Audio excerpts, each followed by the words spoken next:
Welcome back and thank you for staying with KTN Prime. We continue the conversation on the state of healthcare in the country, considering that today medics took to the streets with their demands. Of course, we discussed one, but let's just discuss another one. Provision of comprehensive medical cover.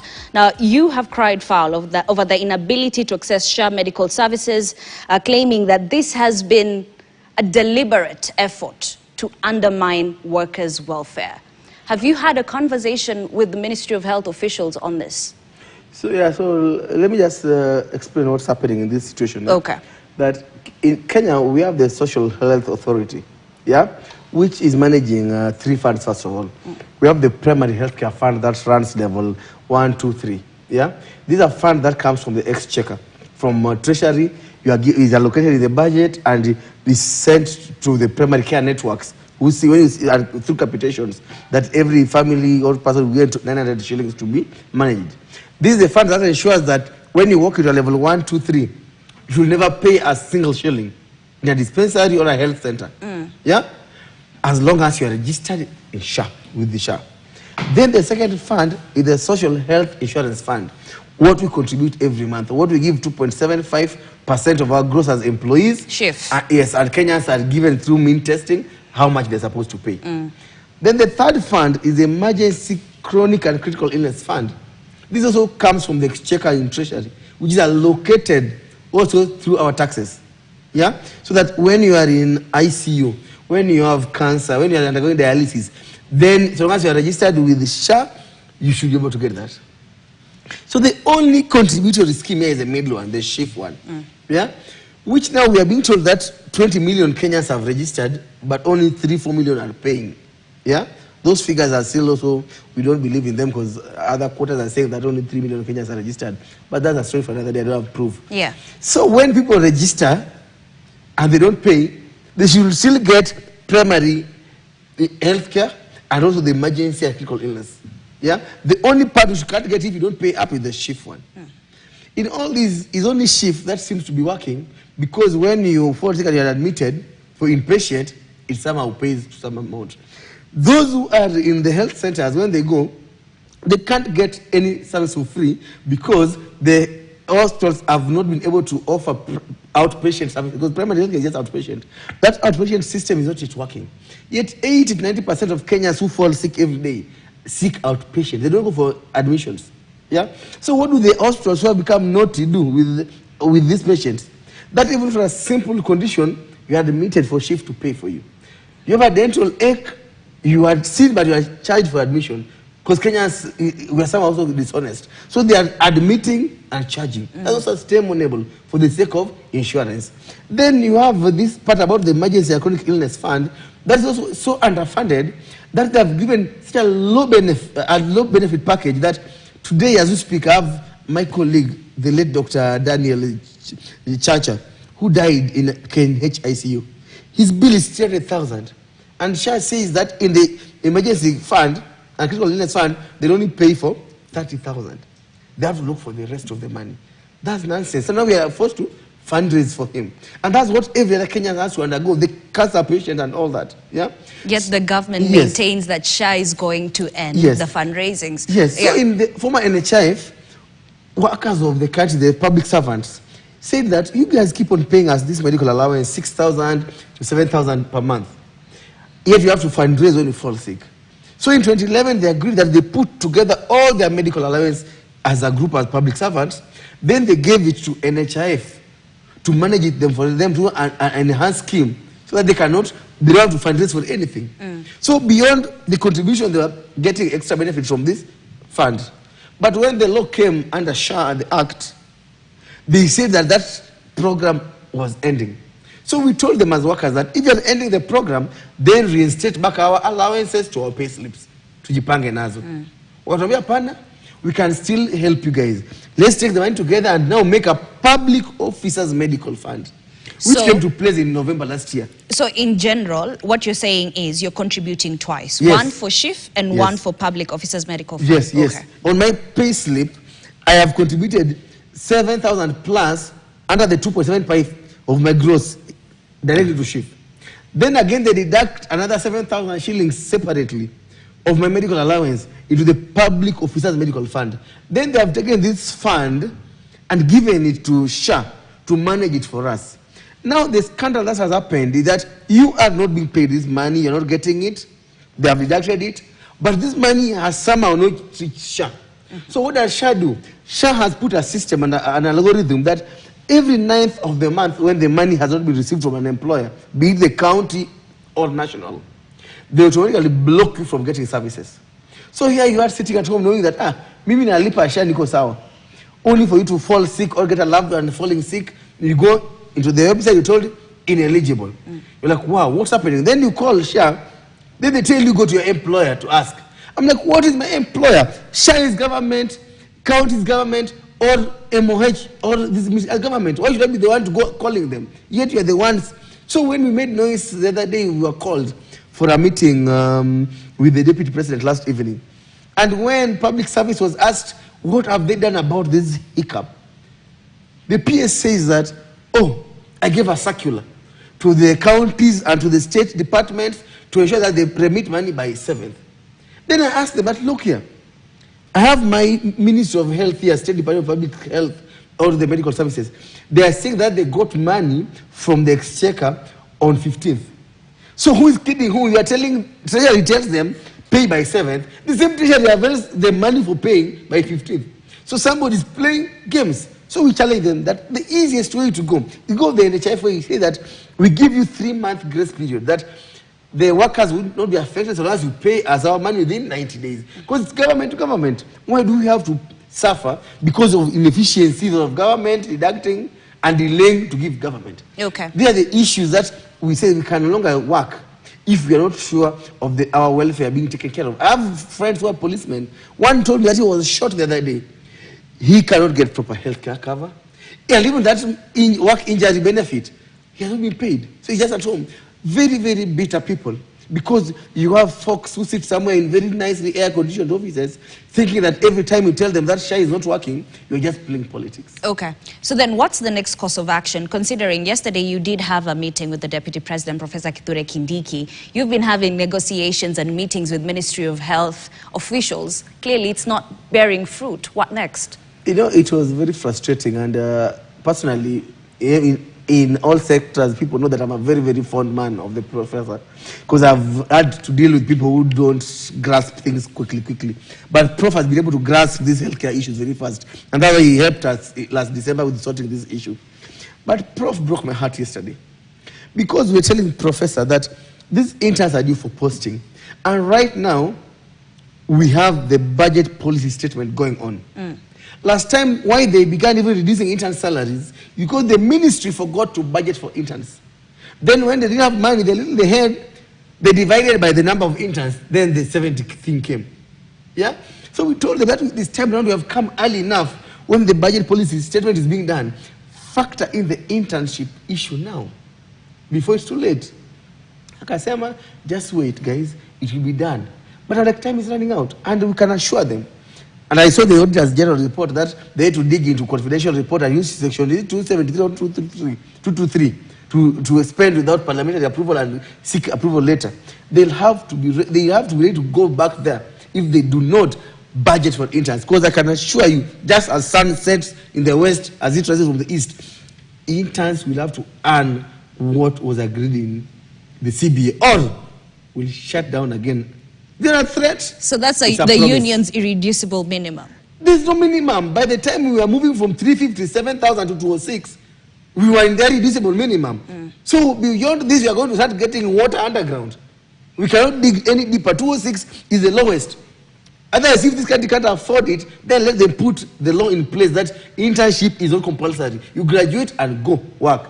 Sadly, if you work, the people who will have to pay with their lives are innocent Kenyans. Okay. So they have to decide what they care about. And more important, that the money you're fighting over is just 5 billion shillings. Just a 1-week strike by doctors and healthcare workers, the country loses more than that. If you had peace in the sector, interns happy working, doctors are working, we are promoting SHA is working. SHA is able to raise 300 billion shillings every year. That will not only pay interns, but build quality hospitals. But people are busy fighting over a cupcake. when we can bake a whole wedding cake and feast as a country and enjoy, because of lack of foresight and selfish interests of people who don't want to see peace in the sector. If they want chaos, KMPD will serve it.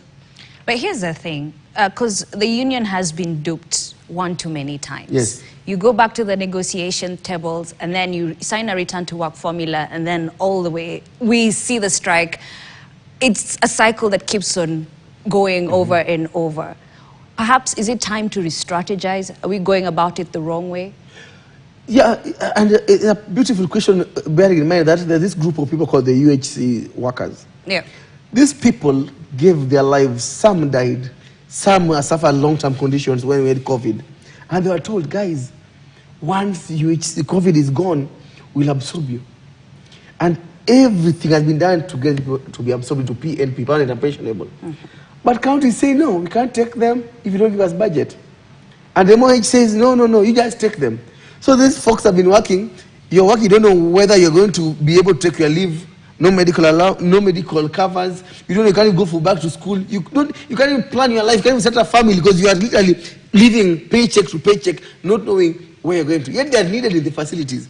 They have been jumping on these streets singing and signing agreements, and nobody listens to them. Poor souls. As KMPD, we have also found ourselves in a situation where you meet people, you sign agreements, and the most notorious lot are these governors. Very notorious because governors think that they are law into themselves. Daktari, before you continue with that thought, Yes. Let me just, for the sake of the viewers, today the CS, Deborah Barasa, appeared before the Senate Health Committee and revealed that the Ministry of Health intends to hire 20,000 more healthcare workers, within the ministry being allocated 118 billion for the financial year 2024-2025. And she also alleged that 1.4 billion shillings was used to confirm UHC workers under county and national governments. Before you comment on that, let's just listen in to what she had to say. The consultations are ongoing among the stakeholders, that is Ministry of Health, COG, PSC and National Treasury, with respect to agreeing on the modalities of transitioning of UHC staff. The available budget allocation is 4.2 billion, which is sufficient to pay UHC staff at the current contract rates. All right, your comment on that. Yeah, it's sad. It's really sad that in this country we have to really go the route we have gone for the last 2 years on this UHC matter. And I hope that this is going to be the last into the discussion around the UHC. Let the money be put. We know we need them in the hospitals. Let them be absorbed. Let them work. Let them serve Kenyans. I think it helps nobody, them having to come to the streets every other day to fight for this. And on that note, there has been a push by MOH to increase its budgetary allocation. Do you think it's justified? You know, I also am blessed enough to sit in the Presidential Task Force for the Human Resources for Healthcare Reforms. And one of the issues that we're asking ourselves is that healthcare is almost 90% devolved. Because level 1 all the way to level 5 is devolved. Yeah? Yet if you look at the money that counties, the ministry was receiving, like for example, in the last budget was around 170 billion. Vis-a-vis what the counties receive. You're like, they are not getting anything. I would not blame the ministry though. Blame squarely lies with the governors. And the most notorious one I blame is the former governor, Isaac Ruto. Because when Devolution came in 2013, the former President Uhuru Kenyatta told them that, look, be patient, let us devolve these functions in a stagnated manner through the transition authority. Let us cost these functions, then devolve knowing that if it is healthcare, this is the cost and we send you the money. But they said, no, you are fighting devolution, give it to us. And President Uhuru didn't want chaos, told them you want it, you got it. And he gave them the function. And they were so happy with it that they went jumping, not knowing that the money had remained in MOH. Now they are stuck with healthcare workers who need to be paid and promoted, drugs to be bought, patients who need hospitals running, but the money is in Nairobi. And MOH has so much money that the only thing they do with it is traffic jam to Naivasha for conferences and promoting hotels in the coast. Now the budget currently being done has reduced their budget by 73 billion. I support it fully. I support it fully so that that money can finally follow the function of healthcare in the counties. Yeah? Otherwise, we'll keep on saying that counties are failing. Now, one pesa. No, from 2013 up to now, there's no more teething problem or devolution. Wamepewa pesa. Now they have the money. If they're not able now to give Kenyans the healthcare that they deserve, then we'll tell them, Meshindwa kazi, we are taking healthcare back to the center. We are going to have a health services commission to manage the healthcare workers, because it helps nobody having 100 strike in a year. You have doctors finishing, clinical officers have begun. Now starting in UHC, it's chaos. Nairobi streets are full of people in lab coats with vuvuzelas. So we are challenging that you have a new, fresh amount of money coming your way. Please do the work that is supposed to do. Don't use that money for trips abroad there I see in the media. Okay. Use it to serve purposes. Otherwise, healthcare workers are going to come together and say that enough is enough. Give us our health services commission that can centrally manage the human resources. Because sadly, also the other thing that I've found frustrating with the county is that every time there's a challenge in health sector, they throw you back to MOH that money is in Nairobi, go to them. But every time you tell them, or MOH or PSC gives them circulars of how to treat their workers, they say, no, don't advise us. We are independent. At what point do you choose to be independent? And when do you stop being independent? It's like a case of two parents who are undergoing some stifle. Then when this child comes from school, needs school fees, mommy says to daddy, daddy says to mommy. The poor baby has nothing to do. They go crying on the streets. Same thing with the healthcare workers. If the counties won't fix it, MOH won't fix it. We'll go to the streets and cry we shall. Okay, let's take a look at other issues. Settlement of basic salary arrears. Was this sorted? Yeah, this is one of the things that I really have to thank the president for. Because when we were negotiating, the government owed us 7 billion shilling arising from our CBA 2017 that they did not implement. And the court ordered them to pay us our money. And the negotiation, we were told that they'll pay it in 5 installments. But when we met the president in State House, he graciously said that these are debts that we have overstayed with. I'll pay it in 2 installments. And the first batch was paid in December, and the doctors had a good time. I know there are a few people who struggled with the payments. There are those who had died, those who had left service, and there are those whose banks didn't have IFMIS numbers. That's what we are now sorting out, and I know by the end of this month, through the gracious support of the PS Mudhoni, who has also been very, very instrumental in supporting that bit, we will be able to sort this out, yeah. Okay, what about the issue of payment of postgraduate school fees? That's still going to be a very, very big challenge. I know that we've been able, through that State Department, we have been able to get school fees paid for almost 70 of them. From 2019 up to last year, fees had never been paid. You come from the county, you're being told you are going back for your master's, we need consultants and specialists, we have sponsored you. You land in Kenyatta or in Moi Teaching and Hospital, you work, and when exams come, at the end of the year, you are locked out by the university saying that no fees has been paid. But right now, from last year, fees has been paid, and they have promised us that they are going to pay some more. The only challenge I'm having is that some few short-sighted people think that they're doing favors to doctors by training doctors. Doctors don't train to treat themselves. Doctors train to treat Kenyans. Right now, we only have less than 100 oncologists in this country. With the cancer scourge going on in this country, we have to train more. And you don't train oncologists from nowhere. You have to train OBGYs, gynecologists, then there's subspecialized to oncology. So when some ignorant person somewhere sits in a training committee and says that we have enough gynecologists, we won't train more, I'm like, why will you get the gynecologists from? When 9 women, the gynecologists, when 9 women die every single day from cancer of the cervix, you must know that every time you train a doctor, you are investing into the future of your country. If the population, a healthy population, is a wealthy population. Finally, promotion of doctors and payment of postgraduate students for extra work beyond 40 hours. Has that been implemented? The promotion has been done by some countries, but as I told you that we are now running healthcare in 48 different ways. Yeah. Everybody's doing things their own way, coming out with their own rules. So but those ones are things that we are able to handle at the branch level. And then you see we have all these small county branches, strikes that we are managing and we're able to handle. The biggest challenge you're right now having is around the doctors who are doing their masters, the specialists. Because there are doctors who are working in the counties as general practitioners. Then they came back for their masters. And they work every single day, but they're not paid because they're told you are in school. Yeah?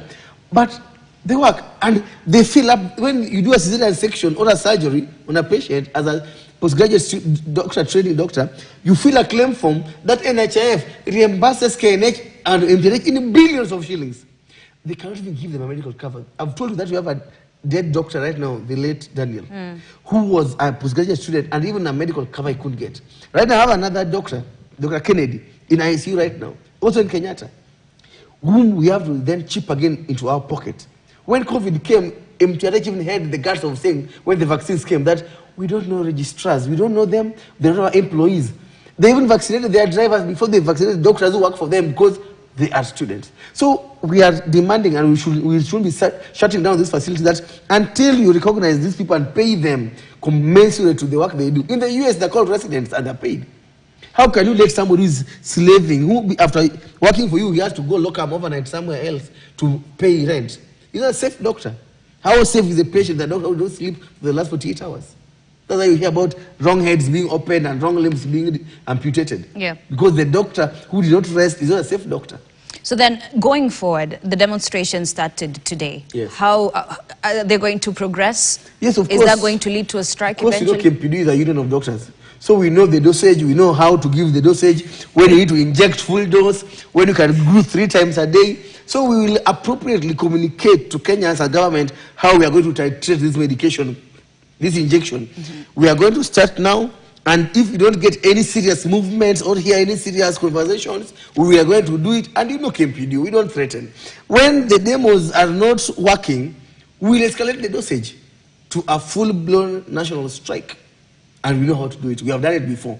But we'd rather not go that route. Because sadly, it's the poor Kenyans who die. And doctors don't come from some strange world. We come from the communities. Every time we go on strike, our mothers suffer, our wives suffer, our daughters suffer, our fathers and brothers suffer. We don't want subjecting anybody to pain. The issues we are fighting over are basic administrative issues that if we gave the Ministry of Health and the Minister kiti akalie vizuri. The problem, that's waziri mwenye saizi ako pale, she's there but she's not fully seated because orders are flying left, right and center. Shah is throwing one, MPs are doing this, State House is doing this. Everybody's just giving instructions. So there are so much things coming through her ears that she looks clueless. But the truth of the matter is that she's being bombarded with so many interests, especially from the private sector. Because we have now this very strange marriage right now in this country, where private sector and public sector has had this incestuous relationship that anytime you're about to step on a toe, you don't know whether that toe is connected to some public figurehead somewhere. And that's the mess that the ministry is finding itself into, that they can't make any commonsensical decision because you don't know whose private interests you're going to mess up with. Let us leave the professionals in the Ministry of Health to run healthcare. I'm sure they're competent enough. Let us leave people at Treasury to do their thing. They're competent enough. Let everybody just do their work. If you do your work, I do my work, we are going to build a better country. And as union, not just KMPD, we are assuring the government that we want peace. Peace that can ensure that finally we fix. And we told them for free, and we told them, even the DP, call us for a meeting. They had a health summit, they didn't call us. Call us for a meeting for free. We'll tell you all the problems in SHA and how to fix it. Then we'll ourselves be champions of SHA because we're the ones who see our patients being denied care, dying, being detained. It's us who see them staying on the line and fainting. We feel their pain. We want SHA to work. We want everything to work. But only if the leadership at the top feels the pain of the people. Finally, as we conclude this conversation, you know, SHA has been touted as this golden vehicle that is supposed to get us to achieving UHC. Do you see that happening at this rate? You know, I've been using a very interesting analogy lately. That SHA is like a chicken. That you are looking for a bird and you go to a nearby poultry farmer, pun unintended, and they sell you this bird and they tell you that this bird will fly. But as the bird keeps growing, you tell them that this looks like a chicken, it's not flying. But they tell you, no, throw it up, you'll see it fly. So you throw it up and it flaps, but it falls down. Then when you complain, they tell you, but it didn't land at that, it flapped, just be patient, let it grow more feathers. But this chicken is growing feathers, but instead of flying, it's laying eggs in Dubai. That's the same thing with SHA. SHA is like that hen, it was never meant to fly. SHA is a chicken. It was meant for the world to go to make money from some big boys. And no matter how long we wait, no matter how many feathers it grows, SHA will never fly until we first of all remove the commercial interests. Whereby right now, every money I give, the 2.75 I contribute, 2.5 of that goes to some private entity we don't know. Every claim that is put across, 50 shillings is deducted to some private profiteer somewhere. The people who are swimming all the way to the bank, as our people cry all the way to the grave. I think that's a really good place to end it. Thank you so much, Dr. Dennis Miskellah, Deputy Secretary General at KMPDU. just saying what exactly is the state of healthcare from his eyes and the union's eyes. Remember, they were demonstrating earlier on, wanting some of the return to work formulas, issues in that return to work formula to be implemented by the government. This is something that we'll continue keeping an eye on here on KTN Prime. I'm Ashley Mazuri on behalf of Jesse Rogers and Maresha Witi. Have a good night.